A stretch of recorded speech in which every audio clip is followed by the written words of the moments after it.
बिस्मिल्लाहिर्रहमानिर्रहीम। अस्सलामु अलैकुम वरहमतुल्लाहि वबरकातुहू। मैं अपने तमाम मोअज़्ज़िज़ अपने हमसफ़र साथियों को, अपने तमाम पीर भाइयों को, अपने तमाम मुरीदीन को, अपने तमाम शागिर्दों को और जो लोग मेरे साथ इस रूहानी सफ़र में शामिल हैं उन तमाम लोगों को, और जो लोग सूरह कुरैश के लश्कर का एक हिस्सा हैं और कदम ब कदम शाना बशाना मेरे साथ चल रहे हैं, मैं उन तमाम लोगों को जो किसी भी सलासिल से ताल्लुक़ रखते हैं, इल्म की जुस्तजू में रूहानियत को सीखने के लिए, अपने और हमारे तमाम सलासिल की तालीमात को अपने दिल में समोने के लिए, अमलियात के मुतलाशी लोग जो दर बदर कहीं ना कहीं अपनी ज़िंदगी गुजार कर हमारे खानवादे का फैज़ लेना चाहते हैं और अमलियात में सही रहनुमाई लेना चाहते हैं और हमारे बताए हुए तरीक़ों पर चलना चाहते हैं, हमारे बुज़ुर्गों के रास्ते पर अमल करना चाहते हैं, उनके तरीक़ों पर अमल करना चाहते हैं, जिस तरह हमारे बुज़ुर्गों ने ज़िंदगी गुजारी उस तरतीब से ज़िंदगी गुजारना चाहते हैं। मैं उन तमाम लोगों को और बिलखुसूस वो लोग कि जिनका ताल्लुक़ किसी सिलसिले से नहीं है, कि जिनका ताल्लुक़ किसी खानवादे से नहीं है, लेकिन अल्हम्दुलिल्लाह वो मुसलमान हैं और दीन को समझना चाहते हैं, सिलसिले को समझना चाहते हैं, रूहानियत को जानना चाहते हैं और फिर उसके ज़रिए अपने मसाइल को खुद हल करना चाहते हैं।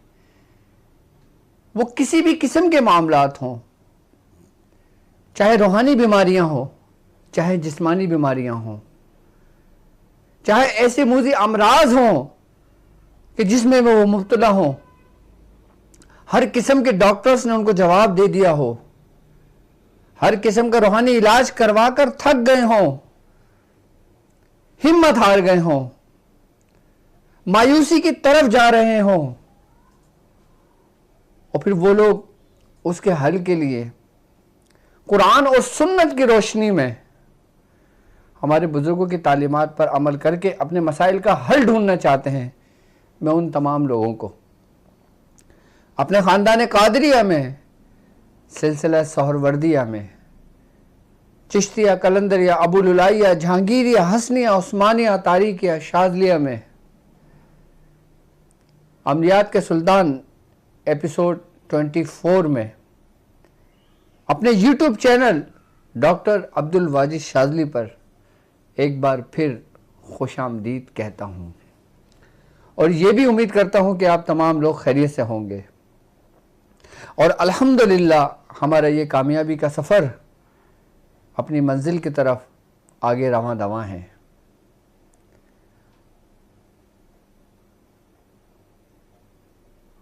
आज का जो हमारा दिन है, आज का जो हमारा अमल है, वो एक ख़ास सिलसिले से ताल्लुक़ रखता है, एक ऐसे ख़ानदान से ताल्लुक़ रखता है कि जिसके प्यासे उस मंजिल की तरफ आगे बढ़ें तो उनकी प्यास बुझ जाती है। तशनगी उनकी, जो कहते हैं ना कि तशनगी हमारी दूर नहीं होती, एक ऐसे ख़ानदान का अमल, एक ऐसे सिलसिले का अमल मैं आपको तालीम करूंगा आज, कि मैं उम्मीद करता हूं कि जो बेकरार हैं उनको करार आ जाएगा, जो परेशान हाल हैं उनकी परेशानी का हल मिल जाएगा, जो रूहानियत के मामले में मुतासिर हैं, डिस्टर्ब हैं, परेशान हैं, चाहे वो अमलियात का सफ़र हो, चाहे वो सुलूक का सफ़र हो, चाहे वो तसव्वुफ़ का सफ़र हो, चाहे वो दुनियावी सफ़र हो, इन तमाम सफ़र की कामयाबी की कुंजी आज का जो अमल है वो है। आज जो मैं अमल तालीम करूंगा वो हमारे सिलसिले के बुजुर्ग कि जिनसे शाज़लिया खानवादा चला, कि जिनसे शाज़लिया सिलसिला जारी हुआ, हजरत शेख अबुल हसन शाज़ली रहमतुल्लाह अलैह का ऐसा अमल जो आपने खुद किया, ऐसा अमल जो हजरत शेख अबुल हसन शाज़ली रहमतुल्लाह अलैह ने अपनी किताब में तहरीर किया, ऐसा अमल कि जो इंसान की तकदीर को बदल दे, और जो किसी मसाइल में मुब्तला हो, किसी परेशानी में मुब्तला हो, वो इस अमल को करे और वो अपनी मुराद को पहुंचे।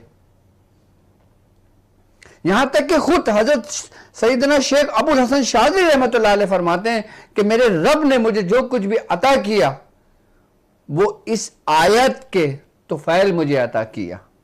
इस आयत के वसीले से मेरे जिस्म के अंदर, मेरे सीने के अंदर वो नूर भरा कि जिसको देखकर औलिया कराम ने रश्क किया।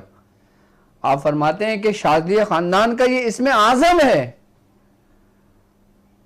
क्योंकि ये वो आयत है, ये वो अमल है जो खुद हजरत अबुल हसन शाज़ली रहमतुल्लाह अलैह ने कसरत से जिसको पढ़ा, कि जिसका फैज आज भी शाज़लिया खानदान के अंदर जारी और सारी है। आज भी जो शाज़ली अपने आप को कहते हैं, जो शाज़ली अपने नाम के आगे लिखते हैं, मैं समझता हूं वो इस अमल के बारे में जरूर जानते होंगे कि जिस तरह खानदान कादरिया में चहलकाफ के मुतालिक, चहलकाफ के बारे में तमाम लोग, तमाम सलासिल के औलिया कराम जानते हैं कि चहलकाफ जो है वो मंसूब खानदान कादरिया से, और उसके कितने कमालात के फैज हैं। बिल्कुल इसी तरीके से शाज़लिया खानदान का जो ये आयत है, जो हजरत अबुल हसन शाज़ली रहमतुल्लाह अलैह ने इसको इतना कसरत से पढ़ा, इतना कसरत से पढ़ा कि आपका कल्ब और आपके पूरे सीने अनवार के अंदर नूर की तजल्लियों ने भर दिया। और फिर आपने फरमाया कि ये मेरे खानवादे का इसमें आज़म है, और जो शाज़ली होगा उसके ऊपर इसके बगैर किसी भी किस्म का फैज जारी होना बहुत मुश्किल है। कहते हैं कि जब अहले सुलूक के अंदर, अहले शाज़लियों के अंदर, कि जब हालत कब्ज़ का तारी होता है, हालत कब्ज़ उनके ऊपर तारी होती है, या ऐसे मामलात उनके ऊपर सराहियत कर जाते हैं कि जो वो एक मकाम से ठहर जाते हैं, चाहे वो रूहानियत के मामलात हों, चाहे वो दुनियावी मामलात हों, चाहे वो ख्वाहिशात रूहानी हो, चाहे वो ख्वाहिशात दुनिया की हों, तो वहां से निकलने के लिए, वहां से निकालने के लिए उस सालिक को फिर इसी आयत को तालीम किया जाता है और उसके तरीकेकार समझाए और सिखाए जाते हैं कि जिसके जरिए वो हालत कब्ज़ से निकलकर दूसरी हालत में मुंतकिल कर दिया जाता है। यानी कि एक शख्स सफर कर रहा है और उसके सफर के ऊपर कोई ब्रेक लग जाए, और वो ब्रेक नहीं मालूम कि वो मिनटों पर मुहित है, वो सालों पर मुहित है, वो पूरी सदियों पर मुहित है। सिर्फ ये अमल कि जिसके बारे में खुद हजरत अबुल हसन शाज़ली रहमतुल्लाह अलैह फरमाते हैं कि ऐसा अमल जो आपके बातिन को जारी कर दे, आपके फैज को जारी कर दे। हमारे सिलसिले के बुजुर्ग इस आयत के ऊपर खास तवज्जो दिलाते हैं, और वही अमल जो हजरत सैयदना शेख अबुल हसन शाज़ली रहमतुल्लाह अलैह ने अपने दस्ते मुबारक से यह अमल तहरीर किया अपनी किताब में, और इसका नक्श तहरीर किया, और फरमाया कि जो ये नक्श अपने पास लिख कर रखता है वो हर मसाइब से दूर हो जाता है, हर परेशानियों से दूर हो जाता है, हर दुनियावी जो जितने भी उसके ऊपर तूफानी आफात, बलाएं, वबाएं होती हैं, अल्लाह ताला इस नक्श के एवज से उसको उनसे महफूज फरमा देता है। कि जिस तरह अहमियत खानदान कादरिया में हजरत सैयदना शेख अब्दुल कादिर जिलानी रज़ी अल्लाह ताला अन्हु की है, बिल्कुल इसी तरीके से खानदान शाज़लिया में जो मकाम व मर्तबा हजरत अबुल हसन शेख शाज़ली रहमतुल्लाह अलैह का है, हमें फख्र है कि हमारे पास अल्हम्दुलिल्लाह खानदान कादरिया और शाज़लिया भी हमारे पास मौजूद है। हमारे पास शाज़लिया खानदान की वो इजाजतें भी मौजूद हैं जो हजरत शाह वली अल्लाह मुहद्दिस दहलवी रहमतुल्लाह अलैह से आई। हमारे पास शाज़लिया खानदान की वो शाख भी मौजूद है जो हजरत शेख फजलुर रहमान गंज मुरादाबादी रहमतुल्लाह अलैह से आई। हमारे पास उस घराने का भी फैज है कि जिनका नाम आपने सुना होगा, हजरत शेख जमालुद्दीन मुजर्रिद रहमतुल्लाह अलैह। और हमारे पास फैज हजरत हसन निजामी रहमतुल्लाह अलैह का भी है, उनके खानवादे का भी हमारे सिलसिले में फैज है। यानी कि जिस तरीके से चारों तरफ से एक दरिया बहते आए, इसी तरीके से वो चारों दरिया शाज़लिया सिलसिले की शाखें जो मिलकर एक ऐसे बहर में मौजूद हों जो कादरियों का कल्ब है, कि उसमें जो मौजें उठेंगी रूहानियत की, उसमें उन अमाल की मौजें उठेंगी, उसमें उन इसमें आजमों की मौजें उठेंगी, तो वो जब बेकरार होंगी, जब वो साहिल पर पहुंचेंगी, यानी कि सालिकों के कल्ब पर पहुंचेंगी, तो फिर वो मोती जवाहिर की सूरत इख्तियार करेंगे कि जिस तरह समंदर में तूफान आता है तो समंदर की हर एक चीज साहिल पर आ जाती है, कि जिसमें खजाने भी होते हैं, मोती भी होता है, जवाहरात भी होते हैं, याकूत और लाल भी होते हैं उसमें।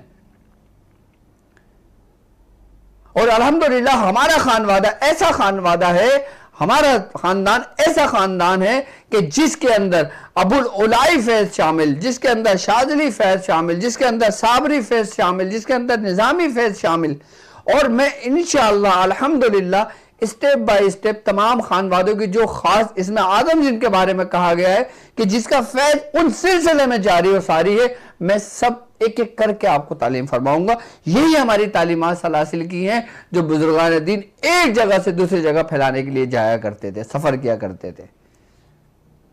आप और मैं कितना खुश नसीब हैं हम लोग कि हमें घर बैठे खाली मोबाइल ऑन करके ये तमाम सिलसिले की तालीमात हमें घर बैठे हमें मिल जाती हैं, इसकी इजाजतें मिल जाती हैं, इसके तरीकेकार मिल जाते हैं।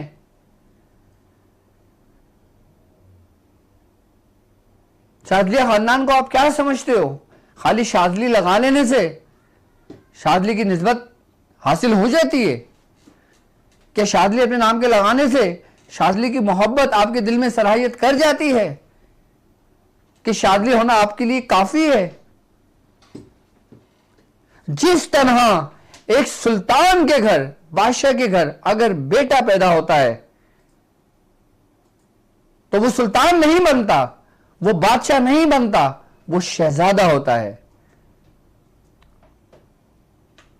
कोई भी शख्स उसको ये नहीं कहेगा कि ये बादशाह है उस वक्त तक कि जब तक उसके सर पे बादशाहत का ताज वो सुल्तान खुद ना रख दे, फिर वो कहलाता है। अब उस पे वो ताज रखने के लिए अगर दुनियावी हैसियत से देखा जाए तो उसको फन हर्ब की हर मंजिल से गुजारा जाता है, तब जाके उसको दुनियावी हुकूमत का सरदार सुल्तान बनाया जाता है।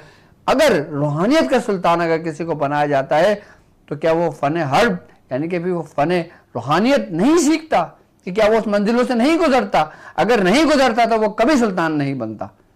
और जब इन मंजिलों से गुजारा जाता है तो फिर वो क्या तरीकेकार हैं जो बुजुर्गान दीन अपनी औलादों को, अपने मुरीदीन को, अपने शागिर्दों को उस मराहिल से गुजारते हैं, उस मनसब से गुजारते हैं, उस मंजिल से गुजारते हैं कि जब वो मकाम आता है कि उसके सर पे वो ताज रखा जाता है, कि जब उसको एक इसमें आज़म तालीम किया जाता है।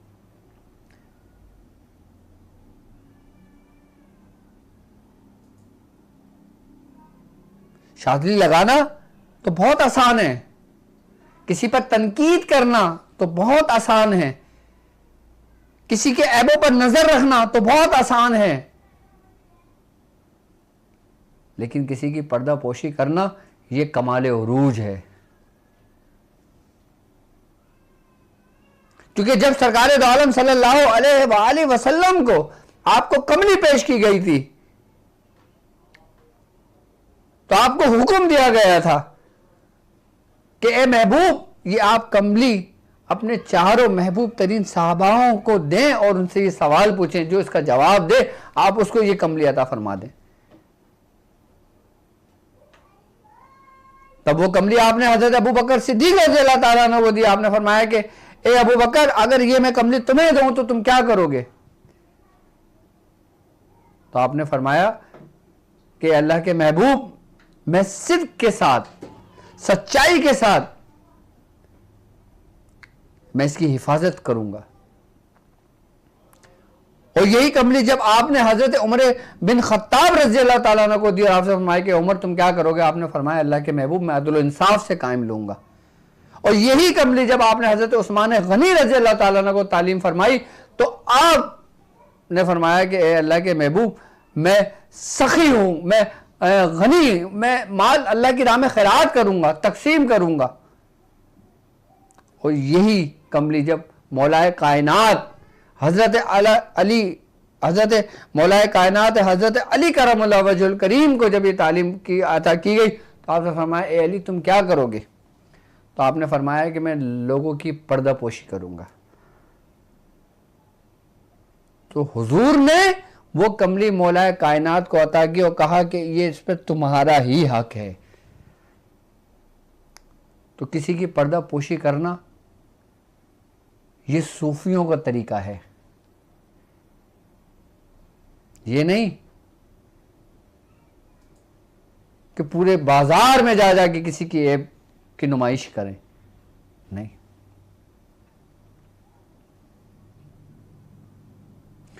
ये तमहीद बांधना सिर्फ ये मकसूद था मेरा कि ताकि हम शाज़लियों को पता लगे कि हमारी जो डोरे हैं, हमारी जो रस्सी है वो किन बुजुर्गों के हाथों में है,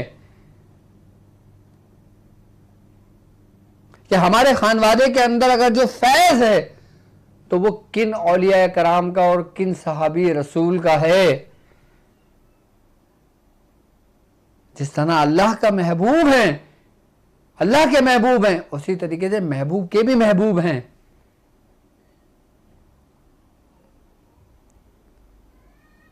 तो खानदान शाज़लिया के अंदर जो फैज़ वो इसी आयत का मौजूद है कि जिसके जरिए हज़रत शेख अबुल हसन शाज़ली रहमतुल्लाह अलैह फरमाते हैं कि अगर तुम ये अमल कर लो और इस तरतीब और तरीक से कर लो तो इसमें मुमकिन है कि उसकी रूह अलयीन में अरवाह से मुलाकात करेगी।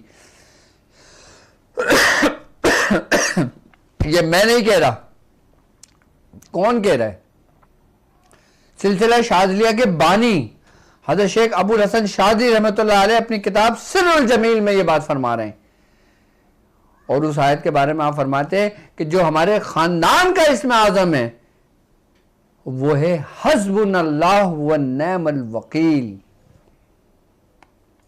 ये आयत ऐसी सरीउ तासीर आयत है, ऐसी जबरदस्त आयत है कि इस आयत के बारे में फरमाते हैं कि हजरत अबू दरदा रजी अल्लाह ताला अन्हु से रिवायत है कि सरकार दो आलम सल्लल्लाहु अलैहि वसल्लम ने फरमाया कि जो शख्स इस आयत को रोजाना सिर्फ 100 मरतबा पढ़ेगा तो वो दुनिया और आखिरत की तमाम आफतों से महफूज हो जाएगा।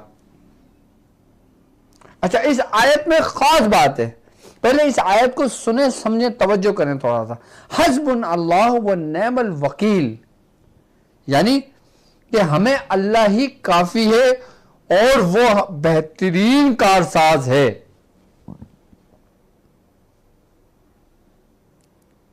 अबू जुगैर फरमाते कि जो शख्स इस आयत को अपने पास विज़ में खाली 100 मरतबा रखता है ना, अल्लाह ताला उसको सबसे पहले पता है क्या करता है? इस आयत का पढ़ने वाले को ऊंचाई से गिरने से, आग में जलने से, पानी में डूबने से अल्लाह ताला महफूज कर लेता है। ये हदीस है, ये हदीस के अल्फाज हैं ये। तो जो शख्स इस आयत को पढ़ता है,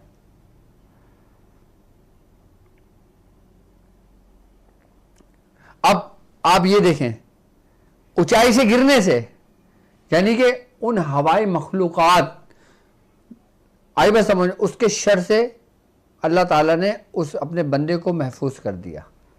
आग में जलने से यानी कि जो भी शर है, जो भी मखलूक आग से पैदा की गई हो वो उसके करीब तरीन भी नहीं आती, ना उसके कोई करीब तर रह सकती है कोई शर। यहां तक के बुजुर्गान ने फरमाते हैं कि अगर तुम्हारा नफ्स सरकश है, अगर तुम्हारा नफ्स में शर मौजूद है, तुम्हारे अपने अंदर शर मौजूद है, तो तुम इस आयत को जब पढ़ोगे ना तो वो शर तुम्हारे अपने अंदर से खत्म हो जाएगा। यानी कि हदीस के ये अल्फाज हैं कि आप खाली 100 मरतबा पढ़ लें, आपके लिए काफी है ये आयत, आपकी किफायत करेगी हर मसाइब से, हर मुश्किलों से, हर मामलात से, हर नागानी आफत से आपको महफूज रखेगी। और तीसरी, पानी में डूबने से।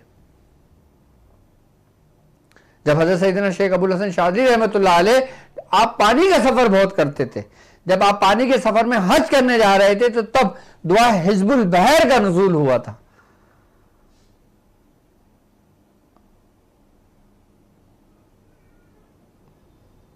तो इस आयत का पढ़ने वाला शख्स पानी में डूबने से भी महफूज हो जाता है, चाहे कितने ही तूफान क्यों ना हो। और जो लोग पानी का सफर करते हैं, बहरी जहाज में उनके कारोबार है, या बहरी जहाज में वो नौकरी करते हैं, या बहरी जहाज में वो ज्यादा सफर करते हैं, तो वो इस आयत को अपने विद में रखें, तो उनका माल भी महफूज, उनकी जान भी महफूज, और वो कश्ती भी महफूज जिसके अंदर वो सवार हैं।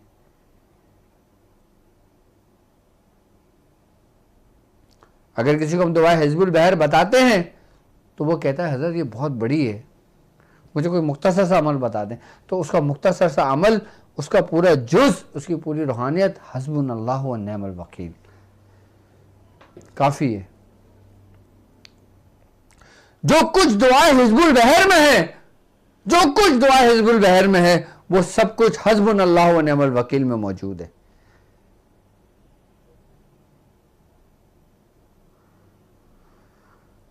जितनी रूहानियत, जितना फैज़ हिज़्बुल बहर में मौजूद है, बुजुर्गान दीन फरमाते हैं सिर्फ एक आयत हस्बुनल्लाहु व निअमल वकील काफी है उस मकासद के लिए जो शख्स पढ़ना चाहता है। यहां तक कि बुजुर्गान दीन फरमाते हैं इस आयत के बारे में कि अगर तुम चाहो कि तुम्हारा माल महफूज हो जाए, जलने से महफूज हो जाए, तो जहां तुम अपना माल रखते हो, जहां तुम्हारा गोदाम है, जहां तुम्हारा कारखाना है, जहां तुम्हारा शॉप है, जहां तुम्हारा ऑफिस है, जहां तुम्हारा घर है, तुम्हारे आल आयाल महफूज हो जाएं, अहलो अयाल महफूज हो जाएं, तो तुम हस्बुनल्लाह व निअमल वकील लिखकर अपने घर में लगा दो, या उसको पढ़ने की ताकीद अपने बच्चों को ये दुआ, ये आयत याद कराओ कि हस्बुनल्लाह व निअमल वकील, क्योंकि ये वो आयत है जो हजरत इब्राहीम अलैहिस्सलाम ने भी इस आयत को पढ़ा था कि जब आपको नमरूद ने मंजीख में डालकर, जब आपको आग की जानिब फेंका, जब आप आसमान की बुलंदियों पर थे, सफर पे थे, तब जिब्राइल आए, तो जिब्राइल ने कहा ए अल्लाह के नबी, ए अल्लाह के दोस्त, अगर आप चाहें तो मैं आग को बुझा दूं। आपने फरमाया कि हस्बुनल्लाह व निअमल वकील।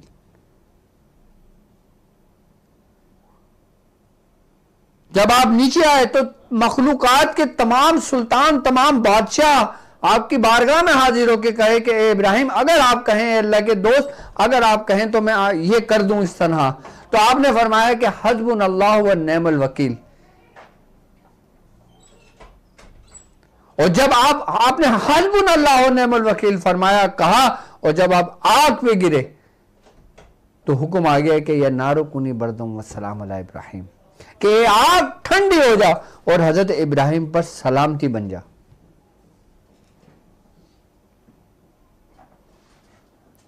यानी कि हस्बुनल्लाह व निअमल वकील में फैज़ इब्राहिमी भी मौजूद है, फैज़ शाज़लिया भी इसमें मौजूद है, जो खानदान शाज़लिया की रीढ़ की हड्डी है। कि ये आयत खानदान शाज़लिया की ऐसी है कि जैसे जिस्म के अंदर पाक रूह, कि जिस्म के बगैर रूह, रूह के बगैर जिस्म नामुकम्मल है। तो कैसा अमल होगा? और इसी एक नक्श के बारे में हजरत अबुल हसन शाज़िली रहमतुल्लाह अलैह फरमाते हैं, अगर कोई शख्स हस्बुनल्लाह व निअमल वकील का नक्श इस तरतीब और इस तरीके से तहरीर करता है, अपने पास लिख के रखता है, वो जिस मकसद के लिए करेगा अल्लाह ताला उसको उसकी मुराद को वो अपनी मुराद को पहुंचेगा। यहां तक क्या फरमाते हैं कि अगर कोई शख्स ये अमल ये नक्श लिख लेता है जो हस्बुनल्लाह व निअमल वकील का है, जो सिर्रुल जमील में लिखा हुआ है, आप फरमाते हैं कि बस वो देखेगा जो आंखों ने ना देखा होगा। जो शख्स ये अमल करेगा तो इसकी रूह अल्लयीन में अरवाह से मुलाकात करेगी। अच्छा, बुजुर्गान फरमाते हैं इस नक्श के बारे में कि अगर तुम्हारा मुर्शिद तुमसे दूर है और तुम चाहते हो कि अपने मुर्शिद से फैज लेना, तो तुम इस नक्श के जरिए, इसी आयत के जरिए जब आप उस नक्श को जारी करते हो, उस नक्श को लिखते हो, तो आप अपने मुर्शिद के इतने करीब हो जाते हो जितना करीब वो नक्श आपके पास मौजूद है। यानी कि उस नक्श में से आपके मुर्शिद का फैज जारी हो जाता है। अच्छा, वो लोग कि जिनके मुर्शिद इस दुनिया से पर्दा फरमा गए हैं और वो चाहते हैं उनकी याद उनको सताती हो, वो तड़प कर रह जाते हैं जब उनकी याद आती है, तो वो इस आयत के जरिए, इस नक्श के जरिए, मैं तरीक़ाकार समझाऊंगा आपको, उस तरतीब से करेंगे तो उनसे भी मुलाकात होती है और उनका फैज भी उनसे जारी हो जाता है। और ऐसा फैज जारी होता है, ऐसा फैज जारी हो जाता है कि इंसान की अकल दंग रह जाती है। जिस तरह सिरुल जमील में हज़रत अबुल हसन शादी रहमतुल्लाह अलैह फरमाते हैं कि वो कुछ अपनी आंखों से देखता है जो उससे पहले उसने कभी ना देखा होता। तो बुजुर्गान ने फरमाते हैं कि इंसान अपनी आंखों से बनफ्स नफीस सब कुछ देखता है। क्या अमल होगा, कैसी तरतीब होगी, कैसा तरीका होगा उसका?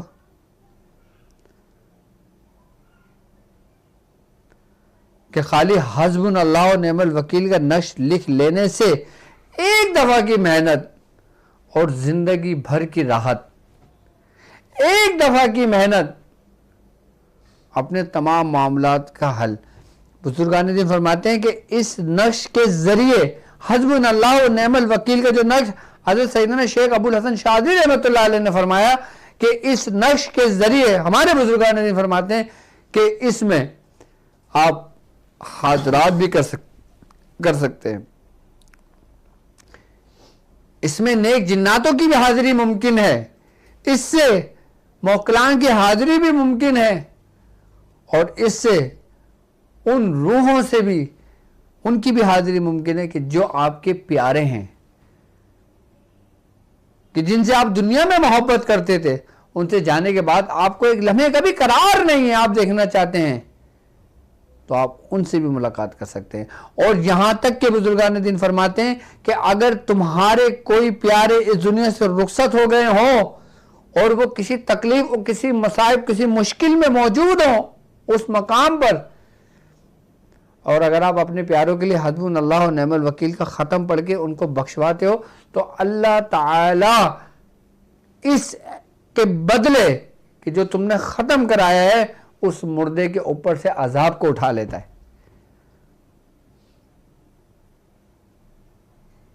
उसके बुजुर्गान दीन फरमाते हैं हमारे बुजुर्ग कि अल्लाह ताला अजाब भी उठा लेता है और उसको ऐसा कर देता है कि जैसे उससे कोई गुनाह सरजद ही ना हुआ, उसको ऐसा मकाम मर्तबा अता फरमा देता है।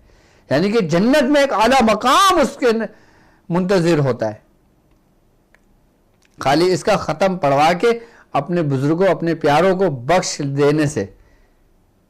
और यहां तक बुजुर्गान फरमाते हैं कि अगर तुमने अपनी जिंदगी में अपने किसी एक प्यारे के लिए भी ये अमल किया, अपने प्यारे के लिए ये अमल किया और इसका सवाब उसको इसाल किया, तो बुजुर्गान फरमाते हैं कि अल्लाह ताला ने तुम्हारे पढ़ने से उस मुर्दे को तो बख्शा, लेकिन उसके बाद जब तुम उस जगह पर होगे कि जिस जगह पर आज मुर्दा है,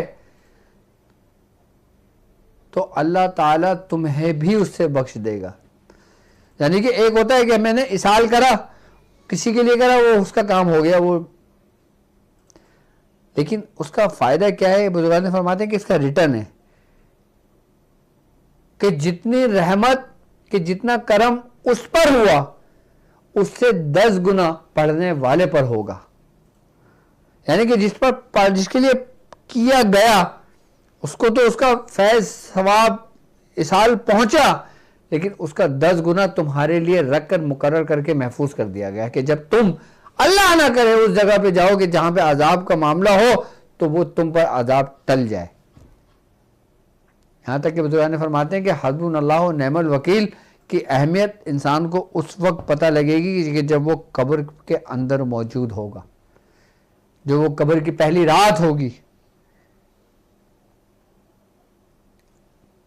यहां तक कि बुजुर्गान फरमाते हैं कि हस्बुनल्लाह व निअमल वकील का पढ़ लेने वाला, अपनी जिंदगी में इसको मामूल में रखने वाला, इसकी जो रूहानियत है वो एक हैवले की सूरत इख्तियार कर जाती है, और जब वो कब्र में जाता है तो वो उसका साथी और उसका दोस्त होती है जो उसकी रहनुमाई करती है। यानी कि हस्बुनल्लाह व निअमल वकील की जो रूहानियत है, ये वो रूहानियत है जो तुम्हारी साथी बन जाती है तुम्हारे आगे के सफर के लिए, जो तुम्हारा अब्दी सफर है, जो तुम्हारी असल जिंदगी है, वो तुम्हारे असल साथी बन जाती है। और साथी के बगैर सफर का गुजरना बिल्कुल भी एहसास नहीं होता कि कब सफर गुजर गया, और तरह सफर करना दुश्वार के कदम ब कदम, ऐसा कि पहाड़ एक कदम पे उबूर कर रहे हैं हम, और साथी के साथ कोई मुश्किलात पेश नहीं आती। तो इसकी रूहानियत आपकी माविन हो जाती है, इसकी रूहानियत आपकी माविन और मददगार हो जाती है, इसकी रूहानियत आपके साथी बन जाती है, इसकी रूहानियत आपके हमसफर बन जाती है, इसकी रूहानियत आपकी तरबियत भी करती है और आपको गुनाहों से भी रोकती है। इसकी रूहानियत आपको गुनाहों से रोकती है, आपको बेहयाई से रोकती है, आपको मुसीबतों से रोकती है, आपको वबाओं से रोकती है, आपको हर चीज से महफूज कर देती है इसकी रूहानियत। लेकिन अब हस्बुनल्लाह व निअमल वकील की रूहानियत को हम किस तरह हासिल कर सकते हैं? क्या अमल है जो हमारे बुजुर्गों ने हमको तालीम किया? बुजुर्गान दिन फरमाते हैं कि इसकी तरतीब और इसका तरीक़ेकार ये कि कोई शख्स 1000 मरतबा रोजाना, जो शख्स 1000 मरतबा हजरत 1000 मरतबा रोजाना जो शख्स हस्बुनल्लाह व निअमल वकील 40 दिन मुकम्मल करता है, वो इस तरतीब से करे कि 1000 बार पढ़े 40 दिन तक, वो अल्लाह के लिए करे। फिर 1000 मरतबा 40 दिन तक पढ़े, वो सरकार दो आलम सल्लल्लाहु अलैहि वसल्लम की बारगाह में पेश करे। फिर तीसरा 1000 बार पढ़े हजरत सैयदना शेख अबुल हसन शाज़ली रहमतुल्लाह अलैह की आपकी बारगाह में पेश करे। ये 3 हो गए। और फिर चौथा 1000 मरतबा फिर वो अपने मुर्शिद के लिए पढ़े। 4 हो गए। फिर 1000 मरतबा 40 दिन वो अपने लिए पढ़े। बुजुर्गान फरमाते हैं कि जो शख्स 40 निसाब ही इस तरतीब से पूरे कर लेता है, उसका फैज़ भी जारी हो जाता है, उसके कोई अगर अमाल रुके होते हैं वो भी जारी हो जाते हैं। बुजुर्गान फरमाते हैं अगर वो किस मकसद किस मकासद के लिए पढ़ता है वो भी उसको मिलने शुरू हो जाता है, और वो साहिब निसाब भी हस्बुनल्लाह व निअमल वकील का हो जाता है। और फिर 100 मरतबा खाली अपने विर्द में जो हदीस में आया है उसके मुताबिक अपनी ज़िंदगी बसर करे, 100 मरतबा रोज़ाना पढ़े। यही निसाब, यही 100 मरतबा पढ़ना उसके मरने के बाद भी उसके काम आना है, उसकी ज़िंदगी में भी काम आना है, और जन्नत में भी उसके काम आना है। और इसका एक सबसे बड़ा फायदा यह है कि जो शख्स 40 दिन 4 हिस्से इसके मुकम्मल इस तरतीब से कर लेता है जो मैंने समझाया है आपको, तो उसका फैज़ उसके बाद उसके साथ साथ उसकी औलादों में भी मुंतकिल कर दिया जाता है। उसकी आने वाली नस्लों में हस्बुनल्लाह व निअमल वकील का फैज़ हो जाता है। और अगर तुम चाहते हो कि तुम अगर मशरिक में हो तुम्हारा चर्चा मगरिब में हो, तुम अगर शुमाल में हो तुम्हारा चर्चा जुनूब में हो, तो तुम हस्बुनल्लाह व निअमल वकील का ये निसाब कर लो, तुम्हारा सिलसिला भी बढ़ेगा, लोग जोंक दर जोंक भी तुम्हारे पास आएंगे, अल्लाह तुम्हें शोहरत भी देगा, अल्लाह तुम्हें इज्जत भी देगा, अल्लाह तुम्हें दौलत भी देगा।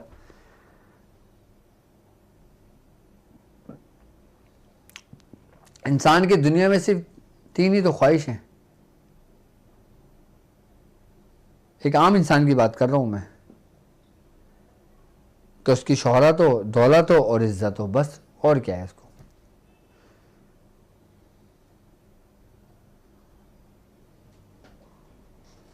और कुछ लोगों की ख्वाहिश ये है कि उसकी दुनिया अच्छी हो, उसकी आखिरत अच्छी हो। कुछ लोगों की ख्वाहिश हो उसकी आखिरत अच्छी हो, उसको जन्नत मिले। और कुछ ऐसे भी लोग हैं जो ये कहते हैं कि हमें कुछ, हमारी कोई ख्वाहिश ही नहीं, हमें कुछ भी नहीं चाहिए रब के सिवा। अब मैं आपको वो नक्श तालीम करूं कि जिसके ज़रिए हम ये काम करेंगे, और हमें ये काम जो ये इस नक्श की जो तरतीब है ख़ुद हज़रत सैयदना शेख अबुल हसन शाज़ली रहमतुल्लाह अलैह ने तालीम फरमाया।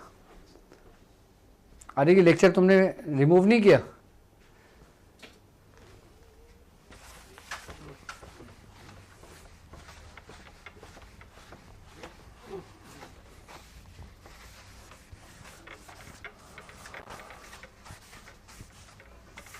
अब मैं वो नक्श बता रहा हूँ जो शाज़लिया ख़ानदान का नक्श है, जो हज़रत सैयदना शेख अबुल हसन शाज़ली रहमतुल्लाह अलैह ने तालीम फरमाया। लेकिन अब याद रखना इस नक्श की चाल है, अब इस नक्श की तरतीब है, इस नक्श का तरीका है।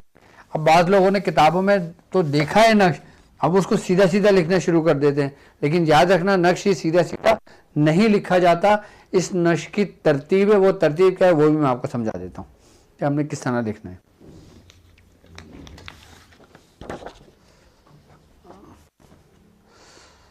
अच्छा, ये पेन से तो नहीं लिखा जाएगा।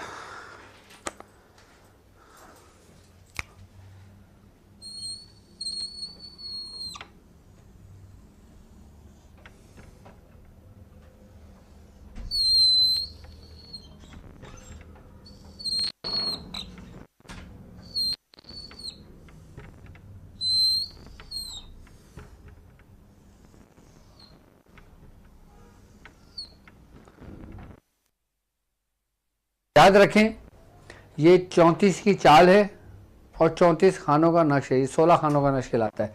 अब हमने सब 34 के आतिशी चाल के अंदर पहला खाना ये है, दूसरा ये, तीसरा ये, चौथा, पांचवा, छठा, सातवां, आठवां, नौवां, 10वां, 11वां, 12वां, 13वां, 14वां, 15वां, 16वां, 16 खाने।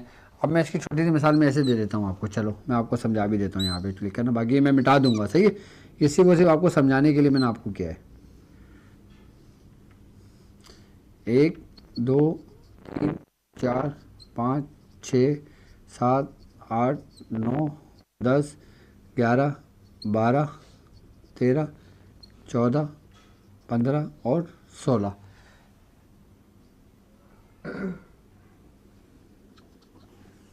ठीक है, 1 से लेके मैंने 16 गिनती लिख दी इधर, इसलिए ताकि आपको नक्श भरने में आसानी हो। अब सबसे पहला खाना हम क्या करेंगे,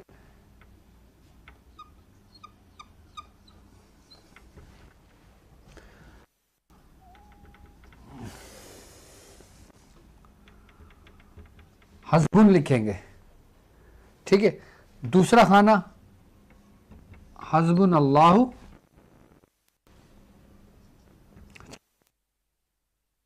व निअमल वकील। चौथा खाना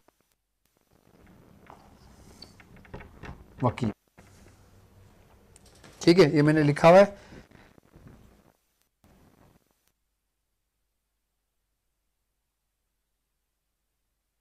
मैं सिर्फ नक्श लिख रहा हूँ, बाकी अगर जेर रबर में कहूँगा बहुत टाइम हो जाएगा। पहला खाना 1 2 पांचवा शुरू होगा, यानी 4 हस्बुन अल्लाहु व निअमल। ठीक है, अब की तरतीब है, नंबर 1 खाना आतिशी, नंबर 2 खाना, नंबर 3, नंबर 4। अब 5वें खाने दोबारा शुरू करेंगे।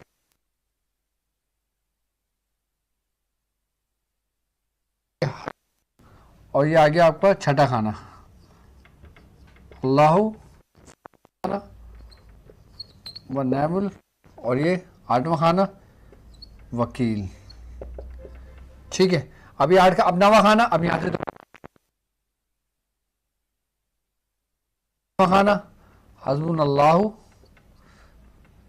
11वां हस्बुन अल्लाहु व निअमल, और 12वां ये आ गया वकील। ठीक है, फिर 13वां खाना हस्बुन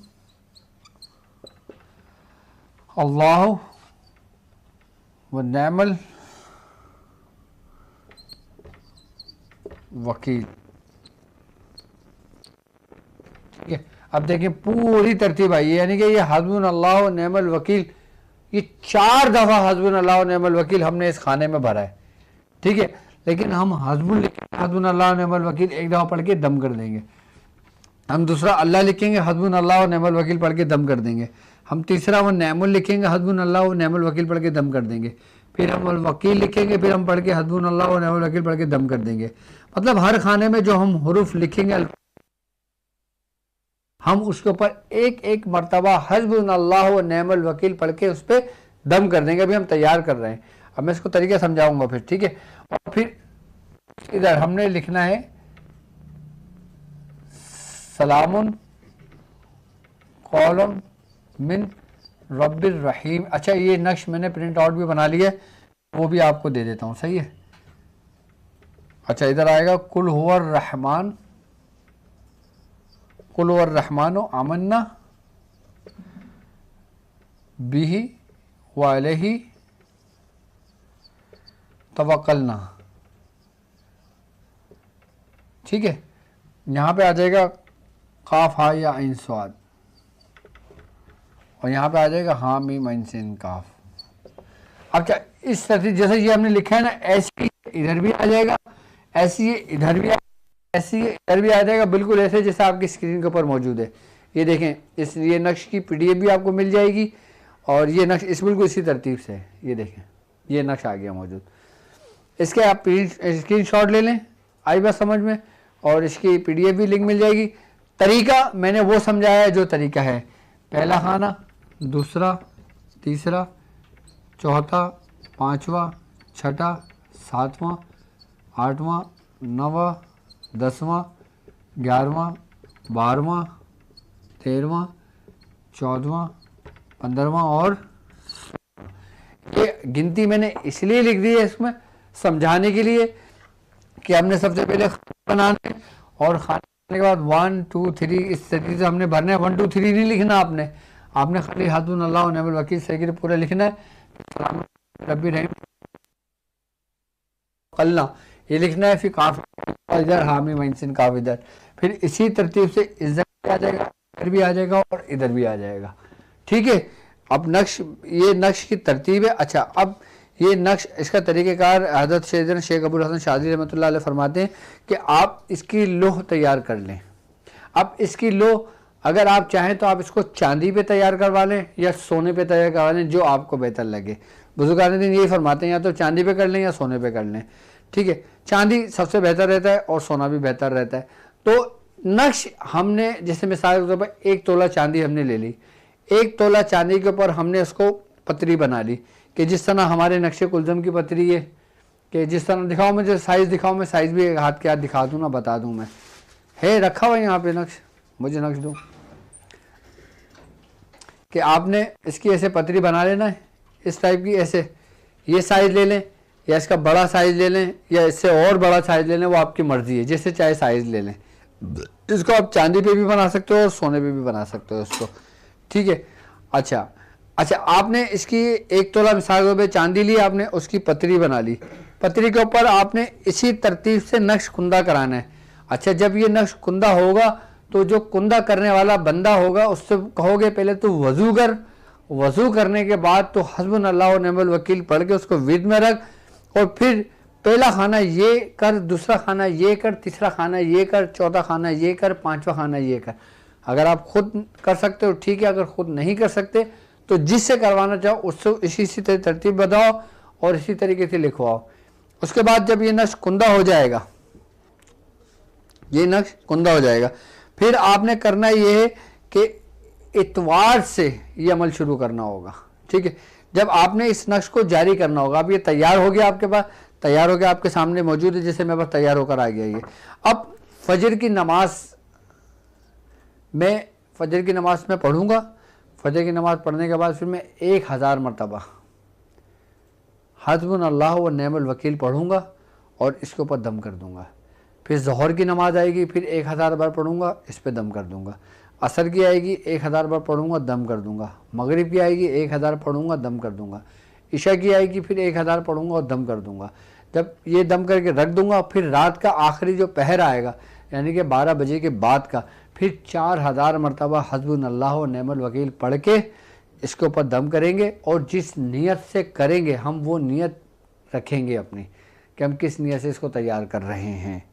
हम इसको तैयार करेंगे इसी तरीके से। अच्छा, अब कोई शख्स लोह नहीं बनाना चाहता, वो कहता है कि यार मैं लोह नहीं बना रहा, मैं इसको अपने हाथ से खुद लिखूंगा और मैं खुद इस पर इरादत करूंगा, तो वो भी बहुत अच्छा अमल है। आपने इसी तरीके से एक मोटा पेपर ले लिया, ठीक है, आई बात समझ में, या वो पर्चा ले लिया, फिर आपने उसी तरीके से लिखा जो मैंने बताया और उसको फिर उसी तरीके से दम करना शुरू कर दिया। आपने दम इसी के ऊपर करते रहना है। आई बात समझ में, जब ये इसी तरतीब से फजर में 1000, ज़ोहर में 1000, असर में 1000, मगरिब में 1000, इशा में 1000, और फिर इशा के बाद जब 12 बजे के बाद का जो पहर शुरू होगा उसमें 4000 बार पढ़ के इसको दम कर देंगे, तैयार हो जाएगा। ये एक दिन हो जाएगा। ऐसे 7 दिन आपने करना है, 7 रोज़े रख कर, यानी कि इतवार के हम शुरू करेंगे। इतवार का हमारा रोज़ा हो गया, इतवार, पीर, मंगल, बुध, जुमरात, जुम्मा, हफ्ता, 7 दिन हो गए। 7 दिन के अंदर ये अमल आपका पूरा हो गया। उसके बाद सिर्फ 100 मरतबा हदीस के मुताबिक इसको विर्द में रखोगे और उसमें दम करोगे। जिस मकसद के लिए ये आपने तैयार किए होंगे ना 7 तावीज़, ये आपके लिए बेहतरीन करामत साबित होंगे। जिस मकसद के लिए आप उसको इस्तेमाल करना चाहेंगे ना, आप इसको इस्तेमाल कर सकते हो। जिस मकसद के लिए आप इसको पढ़ोगे ना, जिस मकसद के लिए आप काम करोगे ना, आपका वो मकसद पूरा होगा। आप चाहते हो कि आपके ऊपर गैब के दरवाजे खुल जाएं, दस्ते गैब तो एक अलग है, गैब के दरवाजे खुल जाएं, तो इसमें कोई शक नहीं कि बुजुर्ग फरमाते हैं कि उसको इल्हाम होना शुरू हो जाए, सिर्फ और सिर्फ इस आयत की बरकत से, इस नक्श की बरकत से।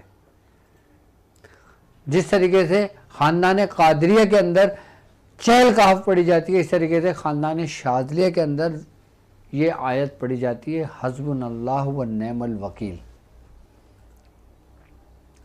ये तमाम समझ लो कि तमाम शाज़लियों के सरों का ताज है ये आयत। यूं तो शाज़लिया ख़ानदान के अंदर बेशुमार अमाल हैं, बेशुमार सरासिल की तालीमात हैं, लेकिन इन तमाम अमाल के अंदर, जिसके बारे में ख़ुद हज़रत अबुल हसन शाज़ली फरमाते हैं, ये तमाम अमाल के अंदर अमल सरदार है ये, यानी कि तमाम शाज़लियों की जीनत है, तमाम शाज़लियों के सरों के ताज है। अच्छा, इसका फ़ायदा आम लोगों को भी है, ख़ास लोगों को भी है, ख़वास लोगों को भी है। आम लोग अगर अपने घर के इस तरीके से नक्श तैयार कर लेते हैं, वो मुझसे नहीं पूछें, वो मुझे खुद बताएंगे। अच्छा, मेरी तरफ से इसको आम इजाज़त है, आम लोगों की भी इजाज़त है कि नक्श 7 दिन लिखकर 7 नक्श अपने घर में रख सकते हैं। अच्छा, अगर लोह तैयार करेंगे तो वो एक लोह तैयार होगी, 7 लोहे तैयार नहीं होंगी, लेकिन पढ़ाई फिर उसी लोह के ऊपर की जाएगी। हज़रत अबुल हसन शाज़ली रहमतुल्लाह अलैह ने आपने जो फरमाया ना, आपने फरमाया इस नक्श को लोह पर कुंदा करके मुसल्ले पर रख लें और हर आयत को हस्बुनल्लाह व निअमल वकील इसी तरतीब और तरीके से पढ़ें जो मैंने आपको तालीम की है। और फिर इससे जो काम लेगा ना, फिर वो मुझे मोबाइल देना, मैं कॉल भी ले लूँ लोगों की ना, फिर वो जो इससे काम लेगा ना भरपूर इससे फ़ायदा उठाएगा। मैं चाहता हूँ अल्हम्दुलिल्लाह हम कादरी हैं, अल्हम्दुलिल्लाह हम शाज़ली हैं, अल्हम्दुलिल्लाह हम अबुलुलाई हैं, और अल्हम्दुलिल्लाह हमें सबसे ज़्यादा जो फ़ख्र है ना वो तारीकी होने पर है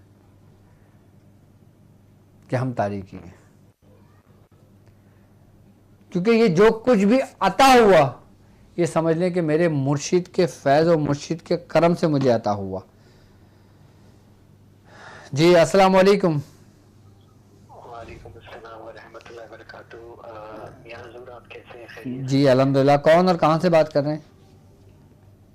मैं जवाब बात कर रहा हूँ मुल्तान शरीफ से। जी जवाब साहब, कुछ पूछना चाहेंगे? जी बिल्कुल। मियां हुज़ूर, आपने एक सबक तलकीन किया था, तो आपसे मेरी मुलाकात भी हुई थी दुबई में, तो मैं पूछना चाहूँगा कि आपके बाद का सबक आपने कहा था कि मुझे फ़ोन पे मेरे से ले लीजिएगा। ठीक है।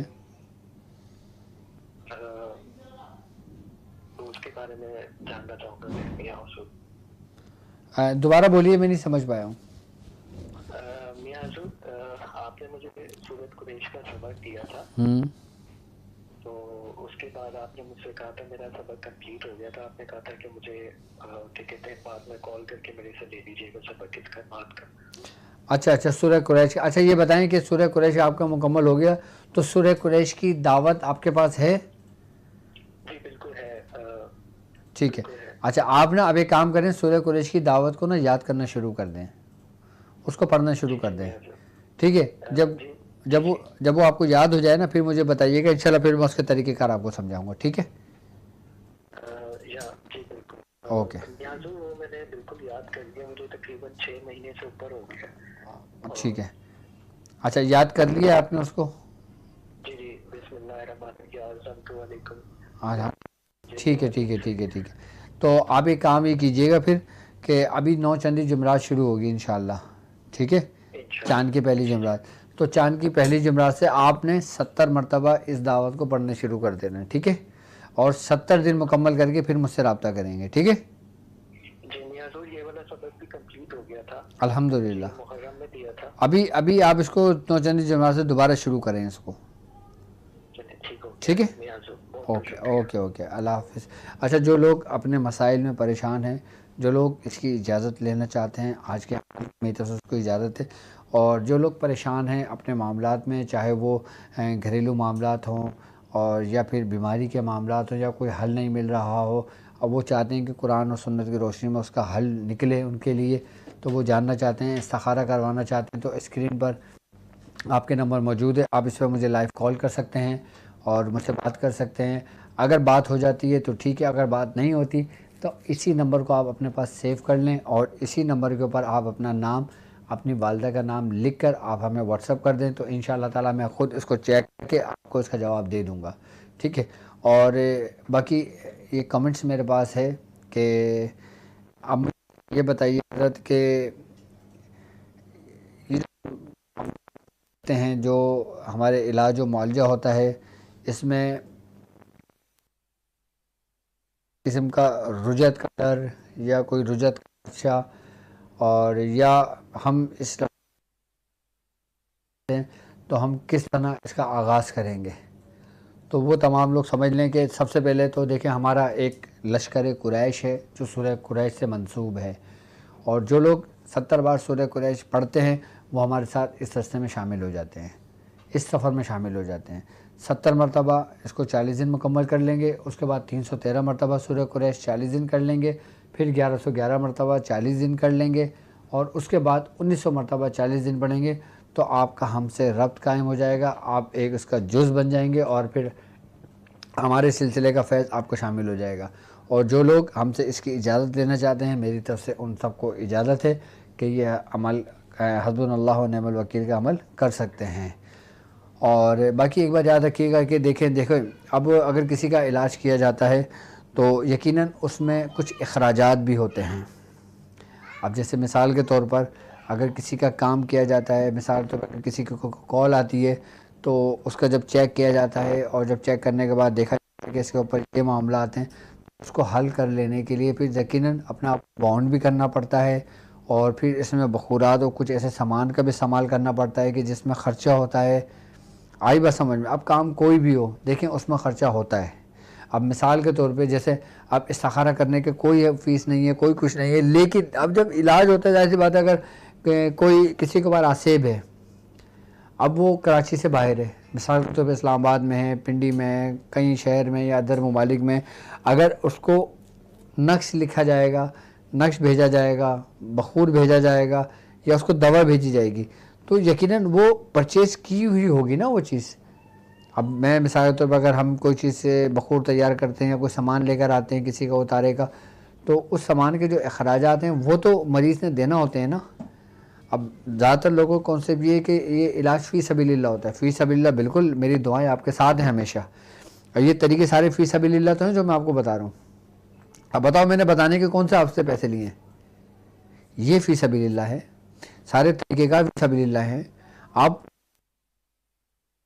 बल्कि आप खुद अपने मसाइल का हल देखें, खुद करें, मुझ तक पहुँचे ही ना। अगर आप चाहते हैं, आप मुतमईन करना है, तो अब डॉक्टर साहब जब इलाज करते हैं तो यकीनन 10 किस्म के अखराजात होते हैं, इसमें सदक़ात होते हैं, आई बात समझ में, इसमें सदक़े दिए जाते हैं, इसमें बकरे ज़िबा किए जाते हैं, इसमें जानवर ज़िबा किए जाते हैं, इसमें अनाज का सदका दिया जाता है, इसमें गोश्त का सदका दिया जाता है जब किसी का काम किया जाता है, आई बात समझ, इसमें तोशा दिया जाता है, और जब पढ़ाई की जाती है, जब किसी मौकलान को हाजिर किया जाता है, जब किसी जिन्नात को हाजिर किया जाता है, जब किसी से कुछ काम लिया जाता है तो उनकी भी खुराक का बंदोबस्त किया जाता है, तमाम चीज़ों को मद्देनज़र रखा जाता है। और फिर जो बखूरात का सामान होता है, जो खुशबुओं का सामान होता है, वो भी किया जाता है सब कुछ। तो वो सब कुछ मैं अपने पास से कैसे कर सकता हूँ? नामुमकिन वाली बात है ना। हाँ, मैं आपको उसका हल बता दूंगा। अगर आप चाहते हैं कि आप खुद करना चाहें, मैं हाजिर।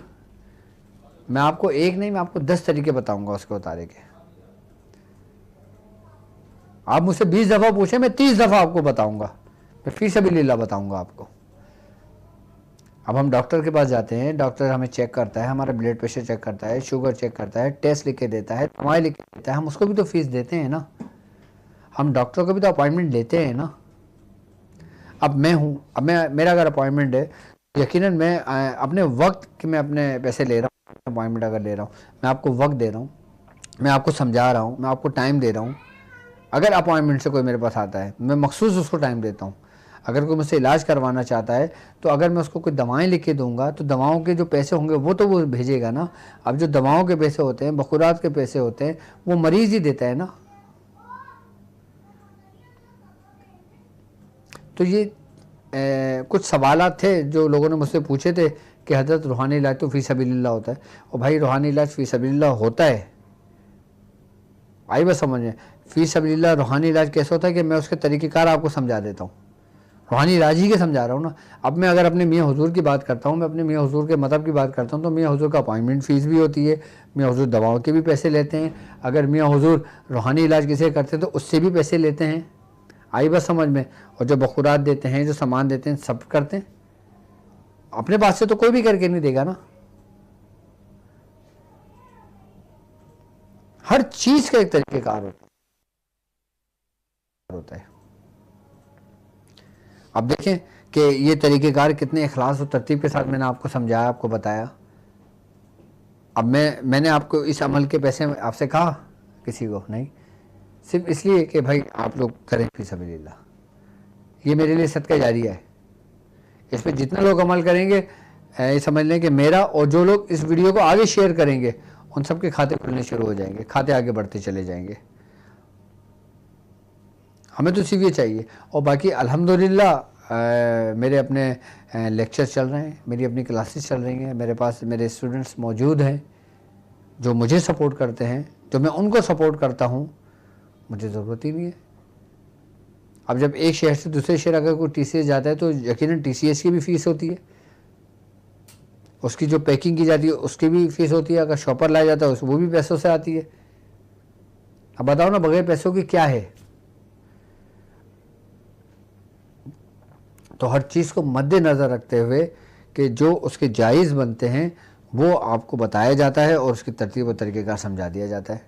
बाकी आपको अमाल, मेरे कितने अमाल मौजूद हैं, मेरी चैनल के ऊपर कोई हज़ारों में वीडियो नहीं है। मैं 1 लाख वीडियो डाल सकता हूँ बना के? नहीं, मैं सिर्फ कम वीडियो बनाता हूँ, और लेकिन मुकम्मल और जामे तरीके से, और इजाज़त और सनद के साथ, मुस्तनद तरीके से, जो हमारे बुज़ुर्गों से मंसूब है। जो हमारे बुज़ुर्गों ने किया वो हमने किया, जो हमने किया वो आपको बताया, जो हमारे बुज़ुर्गों ने किया वो हमने आपको बताया। आई बस समझ में।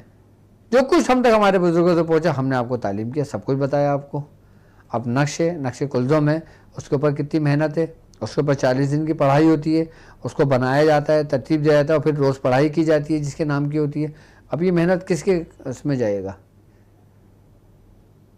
अब मैं अपने क्लिनिक पे टाइम दूँ, अपने सेंटर में टाइम दूँ, अपने घर पे टाइम दूँ, अपने बीवी बच्चों को टाइम दूँ, या अपनी रात की पढ़ाई करूँ, या अपनी रियाजत करूँ, या अपनी इबादत करूँ, मैं क्या क्या करूँगा बताएं मुझे। तो मेरे लिए तो जायज़ है ना। तो मैं अपने तमाम शागिर्दों से कहना चाहूँगा कि अल्हम्दुलिल्लाह हमारा लेवल 1 लेवल 2 बड़े अपने मंजिल की तरफ आगे बढ़ रहा है और अल्लाह ताला उसमें कामयाबी अता फरमाए। बाकी इंशाअल्लाह हमारी ट्रांसमिशन अपने अख्ताम को पहुँचती है। बाकी अगर कुछ पूछना हो तो स्क्रीन पर भाई नंबर मौजूद है, आप अपना नाम वालदा का नाम लिख के मुझे मैसेज कर सकते हैं। बाकी मुझे इजाज़त दीजिए इस बात पे कि आप अपना बहुत ख्याल रखेंगे। अस्सलामु अलैकुम व रहमतुल्लाह।